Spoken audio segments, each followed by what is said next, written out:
बोलो गीता भगवान की जय। भगवान का उपदेश है। कृष्ण भगवान कहते हैं कि अगर दुनिया में आए हो तो दुख तो मिलेगा ही। दुख से कभी घबराना मत, दुख से कभी डरना नहीं चाहिए। श्री कृष्ण कहते हैं, गीता में कहा है कि ये संसार दुख और सुख दोनों ही है। अर्थात ये संसार चिकित्सालय में चिकित्सा होती है। जैसे कृष्ण भगवान कहते हैं जैसे कि ये इसमें दुख और सुख दोनों है। जैसे संसार में चिकित्सालय में चिकित्सा होती है, वैसे इस संसार में श्री कृष्ण ने एक नाम दिया है, दुखालय। जहाँ पर दुख मिलता है वहाँ सुख भी मिलता है। हर किसी के जीवन में आता ही है, लेकिन अगर दुख आया है तो सुख भी आएगा। इसलिए दुख से कभी डरना नहीं चाहिए, क्योंकि ये संसार दुखालय भी है और ये संसार सुखालय भी है। ये संसार आशाव्रत भी है। आशा का मतलब यही होता है कि यहाँ परमानेंट कुछ भी नहीं है, यहाँ सब कुछ बदल जाता है। दुख सुख में बदल जाता है और सुख दुख में बदल जाता है। सम्मान अपमान में और अपमान सम्मान में बदल जाता है। खुशी दर्द में और दर्द दुखी में कभी सभी बदल जाती हैं। जीत हार में और हार जीत में यहाँ कभी भी कुछ भी बदल सकता है। कुछ भी बदल जाता है। यहाँ पर कुछ भी परमानेंट नहीं है, कोई चीज़ परमानेंटली नहीं है। हमसे जुड़ी हुई कोई चीज़ यहाँ पर परमानेंट है नहीं, क्योंकि संसार आशाव्रत है। हम आशा में जीते हैं। यहाँ सब कुछ बदलने वाला है, यहाँ सब कुछ परमानेंट है ही नहीं। आपका दुख भी परमानेंट नहीं है, आपका सुख भी परमानेंट नहीं है। दुख से कभी डरना नहीं चाहिए। गीता का यही उपदेश है कि जैसे हमेशा पूरा सत्य है कि पुराना, लेकिन आज भी यही है कि पुराने से नया, नए से पुराना। कहते हैं गीता को सबसे ज़्यादा पढ़े वाला ग्रंथ इस समय गीता है। श्रीमद्भगवद गीता का यही उपदेश है कि कुछ तुम्हारा नहीं है, ना ही कुछ तुम लेकर आए थे में चाहे हासिल कर सकते हैं। आपने जीवन की हर समस्या से बल्कि एक पल में बाहर आ सकते हैं। श्रीमद्भगवद गीता के यही उपदेश है कि बार बार सुनना चाहिए। गीता को हर रोज़ सुनना चाहिए, जिससे हमारी चिंता परेशानी आए तो उपदेश को सुनकर कम हो जाए और हमें गीता पर विश्वास करना चाहिए। यही गीता का उपदेश है कि यहाँ पे ना हम कुछ जो हो रहा है वो अच्छा है, जो हो गया वो अच्छा था, जो होगा वो अच्छा होगा, आगे जो होगा वो उससे भी अच्छा होगा। ना हम कुछ लेके आए थे, ना हम कुछ लेके जाएंगे। ये संसार तो बदलता ही रहता है, ये बदलता ही रहता है। इससे हमें दुखी नहीं होना चाहिए। जो भी हमें यहाँ लिया है, जो दिया है यही लिया, जो लिया, जो आज तुम्हारा है कल किसी और का था, कल किसी और का होगा। ये संसार ही परिवर्तनशील है। संपूर्ण संसार ही पदार्थों और कर्मों की तृष्णा और फल की इच्छा का एवं ममता और आसक्ति का सर्वथा अभाव होने पर मेरे सूक्ष्म वासना और कृत्य भी समान शेष रह जाता है। इसलिए सूक्ष्म वासना और अहम भाव के त्याग को हमें नहीं करना। त्याग को ही सर्व सात्विक श्रेणी का त्याग कहा जाता है।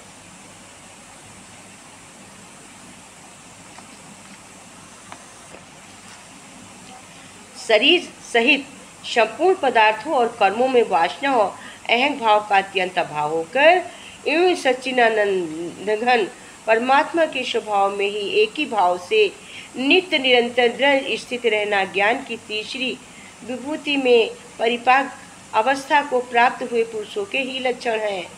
कहते हैं कि भूमि का में ही प्राप्त हो जाते हैं, परंतु संपूर्ण गुणों को अविभाव में प्राय तीसरी भूमिका में ही होता है, क्योंकि ये सब भावत्व प्राप्ति के अति समीप पहुँचे हुए पुरुषों के लक्षण हैं। कहते हैं गीता सुनीता करने योग्य है, अर्थात गीता जी को भली प्रकार पढ़कर और भाव सहित अंतःकरण में धारण कर लेना मुख्य कर्तव्य है, जो कि स्वयं पद्मनाभ भगवान श्री विष्णु के मुखर बिंदु से निकली हुई है। अन्य शास्त्रों के विस्तार से क्या प्रयोजन है। गीता शास्त्र में मनुष्य मादि का अधिकार है, चाहे वो किसी भी वर्ण का हो, आश्रम में स्थित हो, परंतु भगवान में श्रद्धालु और भक्ति युक्त अवश्य होना चाहिए, क्योंकि भगवान ने अपने भक्तों को ही इसका प्रचार करने के लिए आज्ञा दी है, तथा ये भी कहा है कि स्त्री वैश्य शूद्र और पाप योनि भी मेरे परायण होकर परम गति को प्राप्त होते हैं।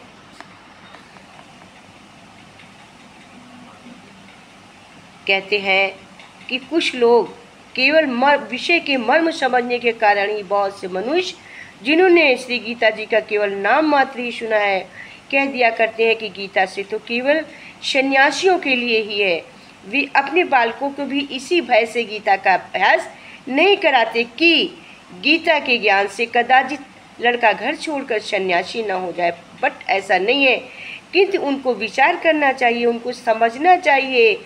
मोह के कारण छात्र धर्म से विमुख होकर भिक्षा के अन्य से निर्वाह करने के लिए तैयार हुए।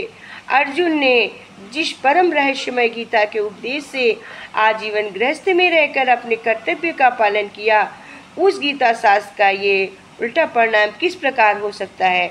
अतः कल्याण की इच्छा वाले मनुष्यों के लिए है कि मोह का त्याग कर अतिशय श्रद्धापूर्वक अपने बालकों को अर्थ और भाव के सहित गीता जी का अध्ययन कराएं एवं स्वयं भी इसको पढ़ें और दूसरों को पढ़ने की सलाह दें। करते हुए भगवान ने आज्ञा अनुसार साधन करने के तत्पर जाए, जो कि अति दुर्लभ मनुष्य शरीर को प्राप्त होकर अपने अमूल्यवान शरीर को योग्य बनाए एवं क्षण दुख मूलक क्षण भंगर भोगों उसके नष्ट करना सीख जाएं, यही उचित है।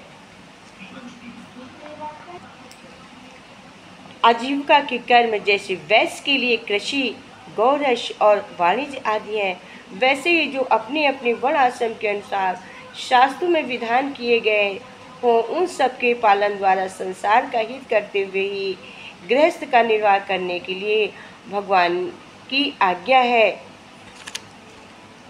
इसलिए अपना कर्तव्य मानकर लाभ हानि को समान समझते हुए सब प्रकार की कामनाओं का त्याग करके उत्साहपूर्वक कर्मों को करना चाहिए।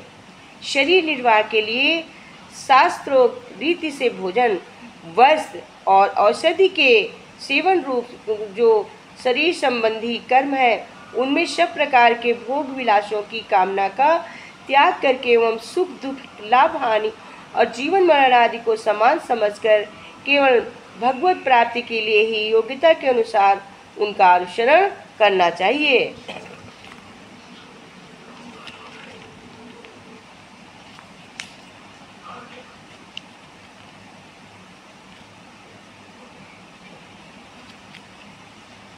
इसी से शरीर सहित संपूर्ण पदार्थों और कर्मों में वासना और आंग भाव का अत्यंत अभाव होकर एक सच्चिदानंद घन परमात्मा के स्वरूप में ही एक ही भाव से निरंतर और नित्य और निरंतर दृढ़ स्थित रहना ज्ञान की तीसरी भूमिका में परिपाक अवस्था में प्राप्त हुए पुरुष के लक्षण हैं। तभी भगवान कहते हैं कि हर एक चीज़ के लिए प्रयास करो, तमाशा मत देखो। कहते एक गांव में आग लग गई, आग बढ़ती जा रही थी। गांव वाले अपनी जान बचाने के लिए इधर उधर भाग रहे थे। एक चिड़िया ने यह दृश्य देखा और अपनी चोंच में पानी भरकर आग बुझाने का प्रयास करने लगी। वो बार बार चोंच में पानी लाती और आग पर डालती। जब गांव वाले ने चिड़िया को आग पर पानी डालते देखा तो उसमें भी जोश आ गया और बोले कि अगर चिड़िया प्रयास कर सकती है तो हम क्या नहीं कर सकते। सबने प्रयास किया और आग बुझ गई। ये सब एक कौवा देख रहा था। उसने चिड़िया से कहा कि तेरे पानी डालने से कुछ होना तो नहीं है, फिर तू क्यों भर रही हो। चिड़िया बोली, मेरे पानी डालने से कुछ हुआ या नहीं हुआ, लेकिन मुझे गर्व है कि जब भी इस आग की बात होगी मेरी गिनती एक आग बुझाने वाली चिड़िया में किया जाएगा। तेरी ये तमाशा देखने वालों को तमाशा लग रहा है, मेरा कार्य पूर्ण हुआ। कहते हैं कि छोटे छोटे प्रयास से भी हमारे बड़े बड़े कार्य पूर्ण हो जाते हैं। हमें किसी काम करने के लिए सोचना नहीं चाहिए, समझना ज़्यादा देर नहीं चाहिए। किसी का नुकसान हो रहा है कहीं पे तो उसमें हमें हेल्प करनी चाहिए। और जैसा कि भगवान कहते हैं, जो जैसा करता है फल तो उसको सबको मिलता ही मिलता है। आदमी सोचता हमें नहीं मिलेगा, लेकिन भगवान इंसान की नज़र से हम बच सकते हैं, हम भगवान की नज़र से बच के कहीं नहीं जा सकते हैं। जिस प्रकार से एक गाय 1000 गाय में भी अपना बच्चा पहचान लेती है और 1000 गाय में गाय का बछड़ा अपनी माँ को पहचान लेता है, उसी प्रकार से भगवान चाहे जितने भी पापी दुनिया संसार के होते हैं उसमें अपने जो उसके प्रति जैसा कर्म करता है वैसा अवश्य ढूंढ कर उसको कर्म अवश्य देते हैं, वो सभी को ढूंढ लेते हैं। तो कहते हैं बहुत समय पहले की बात है, शहर के दूर गांव में एक दुकानदार था जो अपने ही गांव के एक व्यक्ति से रोजाना 1 किलो मक्खन खरीदता था। वो दुकानदार कई साल उस व्यक्ति से मक्खन की खरीदारी कर रहा था। एक दिन उस दुकानदार ने सोचा कि रोज़ इस व्यक्ति से मक्खन खरीदता हूँ, लेकिन मैंने बहुत समय से इसके मक्खन का वजन तोल कर नहीं देखा है। कल जांच करके देखूंगा कि ये मुझे मक्खन 1 किलो से कम तो नहीं देता है। अगले दिन जब वो व्यक्ति मक्खन देकर गया तो उसे दुकानदार ने मक्खन का वजन किया और देखा कि मक्खन सिर्फ 900 ग्राम ही है। उस दुकानदार को काफ़ी गुस्सा आ गया। जो व्यक्ति गुस्से में गांव की पंचायत के पास गया और उसने व्यक्ति की शिकायत कर दी। गांव की पंचायत बैठी और व्यक्ति को बताया गया कि तुम पर इस दुकानदार ने धोखा देने का आरोप लगाया है। तुम इस दुकानदार को देने वाले मक्खन के वजन में हेराफेरी करते हो और हर बार तुम इससे 1 किलो मक्खन की जगह सिर्फ 900 ग्राम ही देते हो। क्या तुम्हें अपनी सफाई में कुछ कहना है? वो व्यक्ति बोला, सरपंच जी, मैं तो एक गरीब आदमी हूँ, मेरे पास वजन तोलने के लिए सही नाप नहीं है।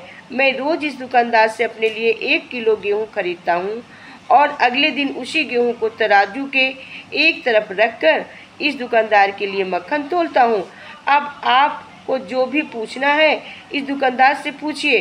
पंचायत में बैठे सभी लोगों को पूरी सच्चाई समझ आ गई और उन्होंने इस दुकानदार को गांव से बाहर करवा दिया। इससे हमें क्या समझ में आया? इससे हमको ये समझ में आया, हमें ये सीख मिली, जैसे दुकानदार को अपनी ही चालाकी से नुकसान झेलना पड़ा, उसी तरह हमें भी अपने कर्मों की वजह से कभी न कभी नुकसान झेलना पड़ता है, नुकसान को सहना पड़ता है। दूसरों के साथ बुरा करके हम 1, 2 या 10 बार बच तो सकते हैं, लेकिन एक न एक दिन उसका परिणाम हमें भुगतना ही पड़ेगा। कहते हैं सांसारिक मोह के कारण ही मनुष्य मैं क्या करूं और क्या ना करूं इस दुविधा में फंसकर कर्तव्य युक्त हो जाता है। मोह या सुख शांति वशीभूत नहीं होना चाहिए। शरीर नाशवान है और उसे जाने वाला है, शरीर अविनाशी है। इस विवेक महत्व और अपने कर्तव्य का पालन करना, इन दोनों में से किसी एक उपाय को काम में लेने से चिंता शोक मिट जाते हैं। निर्भय भावपूर्वक केवल दूसरों के लिए हित के लिए अपने कर्तव्य का तत्पर से पालन करने मात्र से ही कल्याण हो जाता है। कर्म बंधनों से छूटने को के 2 उपाय हैं। कर्मों के तत्व को जानकर निस्वार्थ भाव से कर्म करना और ज्ञान पर तत्व का अनुभव करना। मनुष्य अनुकूल प्रतिकूल परिस्थिति आने पर सुखी दुखी नहीं होना चाहिए, क्योंकि इनसे सुखी दुखी होने पर मनुष्य संसार से ऊंचा उठकर परम आनंद का अनुभव नहीं कर सकता है। किसी भी साधन से अंतःकरण में समता अपनी होनी चाहिए। समता आए बिना मनुष्य सर्वथा निर्विकल्प नहीं हो सकता है। सब कुछ भगवान ही है, ऐसा स्वीकार कर लेना सर्वश्रेष्ठ साधन है। अनंतकालीन चिंता के अनुसार ही जीव की गति होती है, अतः मनुष्य को हरदम भगवान का स्मरण करते हुए अपने कर्तव्य का पालन करना चाहिए, जिससे अंतकाल में भगवान की स्मृति बनी रहे। कहते हैं, अगर आप रिश्तों के फूल खिलाए रखना चाहते हो, भगवान कहते हैं, तो वैसा ही रिश्ता हो। उसके पौधों की जड़ों में बिना किसी अपेक्षा के पानी देते रहें, चाहे वो आपका दोस्त हो, पति हो, पत्नी हो, भाई हो, बहन हो, रिश्तेदार ही सही। किसी से कोई अपेक्षा मत रखो, बल्कि कोशिश करो कि आप उसके भरपूर काम आ सको। ये तर्क बीच में मत लाओ कि वे आपके नहीं पूछते, तो आप उन्हें क्यों पूछें। इस तर्क के पार निकलने पर ही रिश्तों की मिठास का सुख मिलता है। रुका करो। कहते हैं, अगर परिवार को चलाना, भगवान कहते हैं, तो सहनशीलता बहुत ज़रूरी है। कहते हैं, जापान में सान नाम के व्यक्ति के परिवार में 1000 सदस्य थे। ये विशाल परिवार अपने सौंदर्य के लिए पूरे जापान में मशहूर था। उसके परिवार की एकता की लोग मिसाल देते थे। इस परिवार की प्रतिष्ठा और ख्याति सम्राट यामातो एक तक पहुंची। उन्हें भरोसा नहीं हुआ कि इतना बड़ा परिवार कोई मनमुटाव टकराव नहीं हो सकता। सच्चाई जानने के लिए एक दिन जब वो पहुंचे तो देखी बहुत आराम से। तो कहते इसी तरह से अगर परिवार को चलाना है तो बार बार टकराव नहीं करना चाहिए, मनमुटाव नहीं लाने चाहिए।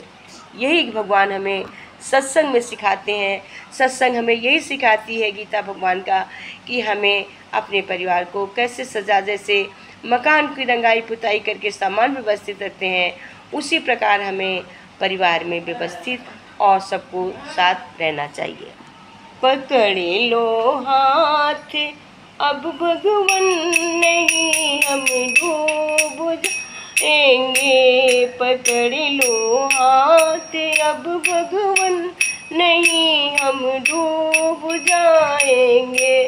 तुम्हारा कुछ न बिगड़ेगा, हमारा कुछ न बिगड़ेगा, तुम्हारी लाज जाएगी। हमारा कुछ न बिगड़ेगा, तुम्हारी लाज जाएगी। धरी है पाप की गठरी, हमारे सर पे भारी है। धरी है पाप की गठरी, हमारे सर पे भारी है। वजन पापों का भारी है, इसे कैसे निभाएंगे।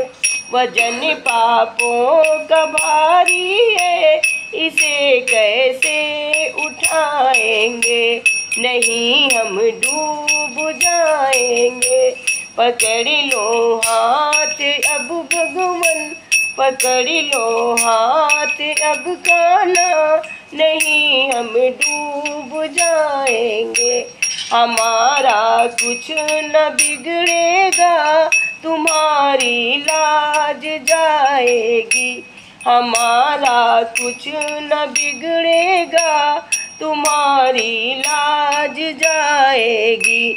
तुम्हारे ही भरोसे पर जमाना छोड़ बैठे हैं, तुम्हारे ही भरोसे पर जमाना छोड़ बैठे हैं। जमाने की तरफ देखो, जमाने की तरफ देखो, इसे कैसे निभाएंगे। जमाने की तरफ देखो, इसे कैसे निभाएंगे। नहीं हम डूब जाएंगे, पकड़ लो हाथ मनमोहन, नहीं हम डूब जाएंगे। पकड़ लो हाथ मनमोहन, नहीं हम डूब जाएंगे। ये टूटा दिल कहे किससे, सहारा कोई ना देगा। ये टूटा दिल कहे किससे, सहारा कोई ना देगा। सुनेंगे आप ही मोहन, सुनेंगे आप ही मोहन और किसको सुनाएंगे। सुनेंगे आप ही मोहन और किसको सुनाएंगे। नहीं हम डूब जाएंगे, पकड़ लो हाथ मन मोहन, नहीं हम डूब जाएंगे। हमारा कुछ न बिगड़ेगा, तुम्हारी लाज जाएगी। हमारा कुछ न बिगड़ेगा, तुम्हारी लाज जाएगी। पकड़ लो हाथ मन मोहन, नहीं हम डूब जाएंगे, नहीं हम डूब जाएंगे। फंसी है भांवर में नैया, कि भैया आप बन जाओ। फंसी है भांवर में नैया, प्रभु अब डूब जाएंगे। फंसी मेरी भांवर में नैया, प्रभु अब डूब जाएंगे। कि भैया आप बन जाओ तो बेड़ा पार हो जाए। कि भैया आप बन जाओ तो बेड़ा पार हो जाए। पकड़ लो हाथ बनवारी, नहीं हम डूब जाएंगे। पकड़ लो हाथ मन मोहन, नहीं अब डूब जाएंगे। हमारा कुछ न बिगड़ेगा, तुम्हारी लाज जाएगी। हमारा कुछ न बिगड़ेगा, तुम्हारी लाज जाएगी। पकड़ लो हाथ बनवारी, नहीं हम डूब जाएंगे, नहीं हम डूब जाएंगे। बोलो बाके बिहारी लाल की जय, गीता भगवान की जय।